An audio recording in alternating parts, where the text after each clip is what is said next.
प्रधानमंत्री बेऔलाद है, इसीलिए औलाद वालों का दर्द नहीं जानते। शर्म आनी चाहिए स्मृति ईरानी जी को, इस्तीफा दे देना चाहिए। आपकी सिली सॉल भी खत्म हो चुकी है, आप पे शर्म आनी चाहिए। हमें शर्म आती है, उन महिलाओं को शर्म आती है जिन्होंने इन्हें वोट दे करके उसको बेटी पढ़ाओ बेटी बचाओ, बेटी बचेंगी जब तो पढ़ाएंगे ना।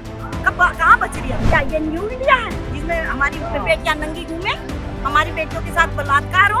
आए दिन बलात्कार होते हैं। प्रधानमंत्री जी जाके महिलाएं जिस दिन काली और दुर्गा का रूप बना लेंगी, उखाड़ के फेंक देगी सत्ता में बैठी हुई सरकार को। आज मणिपुर में हुआ, कल ये पूरे देश में प्रधानमंत्री कुछ कर देगा तो तब जागोगे, जागो, आगे खोलो, जागो। मन की बात करते हैं, जनता के मन की बात करने कोई फिक्र ही नहीं है कि जनता के मन में क्या चल रहा है, उनके साथ क्या प्रॉब्लम है, उनको सोल्व करना चाहिए, उन्हें कोई फिक्र नहीं है। मणिपुर में नहीं हुआ, ये भारत में हुआ है। भारत का एक हिस्सा जल रहा है, देश का एक हिस्सा जल रहा है और हम सबकी आत्मा जल रही है इस बात से। 20 साल की बेटी की माँ हूं मैं और डर लगता है यहाँ पे खुद भी बाहर निकलते हुए, अपनी बेटियों को भी बाहर भेजते हुए, कि जहाँ पर सही कहा जाता है कि प्रधानमंत्री बेऔलाद है, इसीलिए औलाद वालों का दर्द नहीं जानते।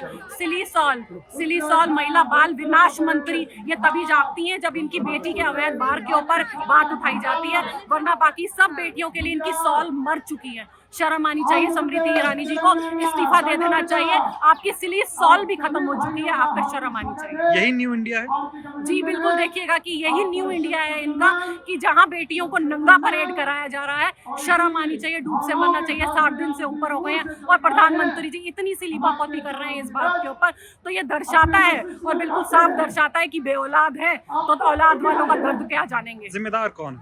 जिम्मेदार सरकार है, जिम्मेदार प्रशासन है इस बात का, जो पूरा का पूरा उनके अधीन है। और मणिपुर के सीएम को इससे बहुत पहले इस्तीफा दे देना चाहिए था। और मैं तो ये कहती हूँ कि भाजपा सरकार के जितने भी मंत्री बैठे वो इस्तीफे के काबिल है। उन्हें खुद नैतिकता के आधार पर शर्म करते हुए अगर वो इस चीज़ के ऊपर आवाज़ नहीं उठा सकते तो बर्खास्त हो जाना चाहिए। हर चीज़ से खुद ही सरेंडर कर देना चाहिए, घुटने टेक देने चाहिए इन महिलाओं, इन बेटियों के सामने जिनके किए गुनहगार हैं। इसलिए तो आप लोगों ने बीजेपी को वोट नहीं दिया होगा। देखिए, बीजेपी को वोट जिन्होंने दिया वो महिलाएं, वो माताएं, बहनें आज सब कांग्रेस के इस प्रोटेस्ट के अंदर बैठी हैं और आंसुओं से रो रही हैं वो वाली वीडियो देख के कि हमारे से क्या गलती हो गई, हमने अपने पैरों पे खुद ही कुल्हाड़ी मार ली, एक ऐसी सरकार को चुन करके बिठा दिया जो हमें ही नोचने पे लगी है। चाहे उनके खुद के मंत्री हो, चाहे उनके कार्यकर्ता हो, चाहे अन्य लोग हो, अगर हमारे ही बच्चों के खिलाफ, हमारी महिलाओं के खिलाफ, हमारी बेटियों के खिलाफ कर रहे हैं और ये लोग बिल्कुल निशब्द बैठे हैं, तो हमें शर्म आती है, उन महिलाओं को शर्म आती है जिन्होंने इन्हें वोट दे करके उस कुर्सी पर बिठा दिया। जो ये गलत घटना हुई है बहुत शर्मसार घटना है, ये घटना नहीं होनी चाहिए थी। हमारे मोदी सरकार को अरे मोदी जी को कोई फिक्र ही नहीं है, वो आम ऐसे घूम रहे हैं, उनको कोई फिक्र ही नहीं है, सियासी पार्टी से फुर्सत नहीं है उनको। मतलब ये कल जो घटना हुई वो होनी नहीं चाहिए। हमारी महिलाएं हमारे देश में सुरक्षित नहीं है। कौन जिम्मेदार है इसका? इसके लिए हमारी मोदी सरकार जिम्मेदार है। मोदी सरकार एक तानाशाही सरकार है। वो तो कहते हैं बेटियों को पढ़ाने की बात करते हैं, बस वो हमेशा अपने पढ़ाने की क्या, वो हमेशा अपने मन की बात करते हैं। जनता के मन की बात करने कोई फिक्र ही नहीं है कि जनता के मन में क्या चल रहा है, उनके साथ क्या प्रॉब्लम है, उनको सोल्व करना चाहिए, उन्हें कोई फिक्र नहीं है। इतने टाइम से मणिपुर जड़ रहा है, उन्हें कोई फुर्सत है? कभी आकर पूछे उन्होंने? नहीं बताइए, बस ये बोल रही कि सुप्रीम कोर्ट ये करेगी या ये वो कोर्ट वो ये करेगा। अगर ऐसा, अगर आप इमीडिएट एक्शन ले, अगर आप ऑन स्पॉट, मतलब ये कि विक्टिम को जो, मतलब ये जिसने ये काम किया है जिस बंदे ने, तो ये कि अगर आप उसको ऑन स्पॉट अगर आप फांसी की सजा दे तो ऐसी जो घटनाएं वो हो ही नहीं हमारे देश में। लेकिन कैसी सजा होगी? 4 मई का वीडियो आज सामने आ रहा है, कोई कार्रवाई नहीं हुई है। तो यही तो हम यही कहना चाह रहे हैं कि मतलब ये कि इतने टाइम से ये लोग सो रहे थे क्या? मतलब आज हमने ये मुद्दा उठाया है, तुम्हें ये कह रहे हैं कि हम सुप्रीम कोर्ट या ये कोर्ट जो ये हम उनकी वेट कर रहे हैं या उनके रिप्लाई की वेट कर रहे हैं, वो नहीं होना चाहिए था। मेरे को आपको इमीडिएट एक्शन लेना चाहिए था। कभी सोचा था इस देश में ऐसा समय आएगा, मोदी जी के न्यू इंडिया में ऐसा समय आएगा कि महिलाओं को नग्न अवस्था में सड़कों पर घुमाया जाएगा? हमने बिल्कुल नहीं सोचा था कि कभी ऐसा भी होगा कि महिलाएं हमारे साथ, मतलब महिलाएं सुरक्षित नहीं है। हम आज एक बेटी को घर छोड़ के आते हैं, हम सोच के आते हैं कि वो कैसे में सुरक्षित होगी या नहीं। आजकल स्कूल कॉलेज भेजने में हमें महिला बच्चों को डर लगता है। ऐसे लोगों को क्या सजा होनी चाहिए? इन्हें ऑन स्पॉट फांसी की सजा देनी चाहिए मेरे को। आप वेट क्यों करते हैं कि नहीं क्या बोलते सुप्रीम कोर्ट से हमारा ये ऑर्डर आएगा तो पास होगा तो हम आगे करें? इतनी इंतजार ही क्यों करते हैं? अगर आप ऑन स्पॉट फांसी की सजा दें तो ऐसे अपराध ही ना हो हमारे देश में। लेकिन उम्मीद करते हैं प्रधानमंत्री जी से कोई कार्रवाई करेंगे। मुझे तो कोई उम्मीद नहीं है, वो अपनी बस चुप्पी साधे रखते हैं, हमेशा मन की बात करते हैं। मेरे अकॉर्डिंग मुझे नहीं लगता वो कुछ करेंगे। 3.25 महीने से 3.5 महीने से मणिपुर जल रहा है, बड़ी शर्मनाक बात है। मोदी जी बिल्कुल कोई संज्ञान नहीं ले रहे। वो विदेश यात्रा में कहीं वो वोट मांगते रहते हैं। जब मणिपुर जलता है, कहीं विदेशों में यात्रा करते हैं, विदेशों की चिंता है, अपने देश की चिंता नहीं है। क्या मणिपुर हमारे देश में नहीं है? कल जो घटना हुई है, बड़ी शर्मनाक घटना हुई है, हम बोल नहीं सकते। उस घटना के बारे में मतलब कहते हुए, सुनते हुए, देखते हुए शर्म आती है, रोना आता है कि एक 21 साल की हमारी बेटी का उसके भाई के सामने, उसके परिवारजनों के सामने गैंग रेप किया गया है। उसके भाई को मार दिया गया है, उसके परिवार वाले को, महिलाओं को नंगा उनको घुमाया गया है। इससे ज़्यादा शर्म की बात कोई नहीं है। ये महिला विरोधी सरकार है और ये इस सरकार में जितना महिलाओं के साथ अत्याचार हुआ है वो कभी हमारे देश में नहीं हुआ है। शर्म आनी चाहिए, त्याग पत्र देना चाहिए। अमित शाह जी को भी, स्मृति ईरानी जी क्यों बंद है, क्यों चुप है, क्यों चुप? जिम्मेदार किसे मानते हैं? हम सरकार को, मोदी सरकार को, 101% मोदी सरकार। ये तो बेटी पढ़ाओ बेटी बचाओ की बात करते थे। बेटी पढ़ाओ बेटी बचाओ, और बेटी बचेंगी जब तो पढ़ाएंगे ना। कहाँ बच रही है जब से सरकार आई है? आप ये देखिए, गृहिणी की ये आप गृहिणी की तो कमर तोड़ दी है, महिलाओं की कमर तोड़ दी है इस सरकार न्यू ने। इंडिया की बात करते हैं, क्या लगता है न्यू इंडिया ऐसे होगा? हाँ, क्या ये न्यू इंडिया है जिसमें हमारी बेटियां नंगी घूमे, हमारी बेटियों के साथ बलात्कार हो? आए दिन बलात्कार होते हैं, आए दिन। और मणिपुर में जो नंगा नाच कल हुआ है, ये बहुत शर्मनाक है, बेहद शर्मनाक। मोदी जी कह रहे हैं मुझे भी बहुत दुख है। कोई दुख नहीं है, उनको दुख हुआ तो क्या वो एक बार भी मणिपुर गए हैं? क्या उन्होंने जाके मणिपुर में बात की है?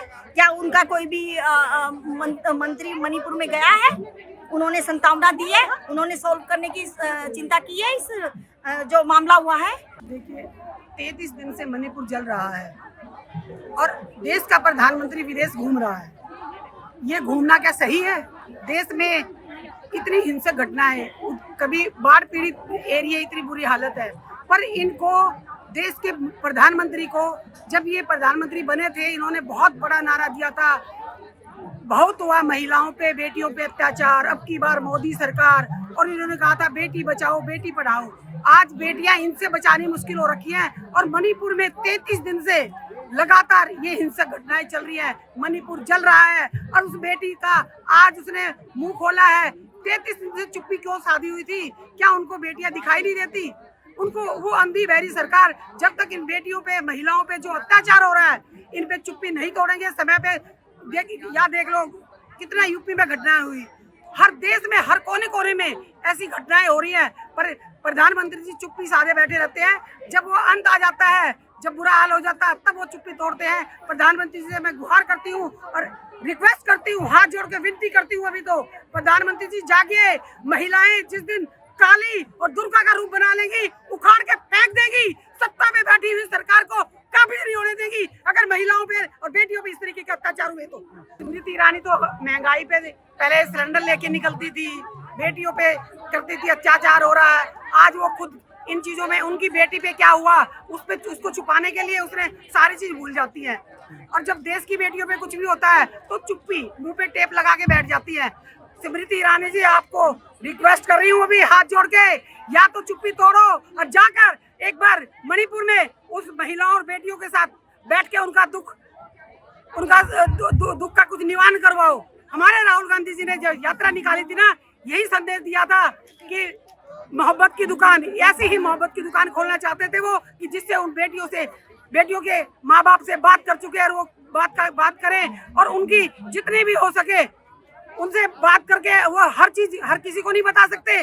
उन बेटियों की, ऐसी महिलाओं की बेटियों की बात सबके सामने उजागर कैसे कर दे कि उनके साथ रेप हुआ है, उनके साथ ऐसे अत्याचार हो रहे हैं। उन बेटियों के लिए उन्होंने मोहब्बत की दुकान खोली थी और राहुल गांधी की मोहब्बत की दुकान के माध्यम से मैं पूरे देश को संदेश देना चाहती हूँ, आओ और हमारे साथ मणिपुर की बेटियां, आज मणिपुर में हुआ, कल ये पूरे देश में प्रधानमंत्री कुछ कर देगा तो तब जागोगे, जागो, आंखें खोलो, जागो। मैं सरकार को ये कहूंगी, अगर 3 महीने एक ऐसे देश, एक ऐसे राज्य के अंदर मणिपुर जैसे, जहाँ भी हाल फिलहाल में एक मतलब मणिपुर जला है, उसी के साथ साथ एक जो जघन्य अपराध वहाँ हुआ है कि दो महिलाओं को नंगा करके घुमाया गया और उसकी जो वीडियो वायरल हुई है और उसकी पुलिस से जब प्रशासन से वहाँ पूछताछ की गई है तो उन्होंने कहा है कि इसको 3 महीने पुरानी है, यानी कि 3 महीने 3 मई का ये मुद्दा है। तो मैं ये जानना चाहूंगी सरकार से कि सरकार कहाँ है? अगर 3 महीने पहले या 90 दिन पहले ये चीज होती है तो वहां से पकड़े क्यों नहीं गए? इसका मतलब सरकार सो रही है, सरकार को कोई फर्क नहीं पड़ता, चाहे वो महिलाएं के साथ कुछ भी दुराचार हो। नहीं, मोदी जी तो महिलाओं को लेकर चिंतित होते हैं, वो तो कहते हैं बेटी बचाओ बेटी पढ़ाओ। अगर वो चिंतित होते तो वो लोग अभी तक अरेस्ट क्यों नहीं हुए? उनके ऊपर कोई कार्रवाई क्यों नहीं हुई? जिम्मेदार कौन है इसका? जिम्मेदार इसकी सरकार है, अंधी होंगी बहरी सरकार है। अगर 3 महीने के अंदर उन महिलाओं के साथ न्याय हो गया होता तो क्या आज महिला कांग्रेस को इस तरीके से आज यहाँ बैठना पड़ता, यहाँ मतलब इस चीज के लिए प्रदर्शन करना पड़ता कि उनको न्याय दो? क्या कहना चाहेंगे देश की सरकार से, राज्य सरकार से, मोदी जी से? देश की सरकार से मैं ये कहना चाहूंगी कि सुधर जाओ, टाइम है, नहीं तो 2024 में जनता पूरी तरह आपको नकार देगी। यही मेरा उनको वो है कि जितनी भी महिलाओं की जो वादे आप करके आए थे महिलाओं के साथ, बेटी पढ़ाओ बेटी बचाओ, लेकिन आज का जो नारा है बेटी बचाओ और बेटी पढ़ाओ, ये मोदी जी का नारा है। तो उसको लेकर मैं यही कहना चाहूंगी कि समझ जाओ और देश की बेटियों के साथ न्याय करो।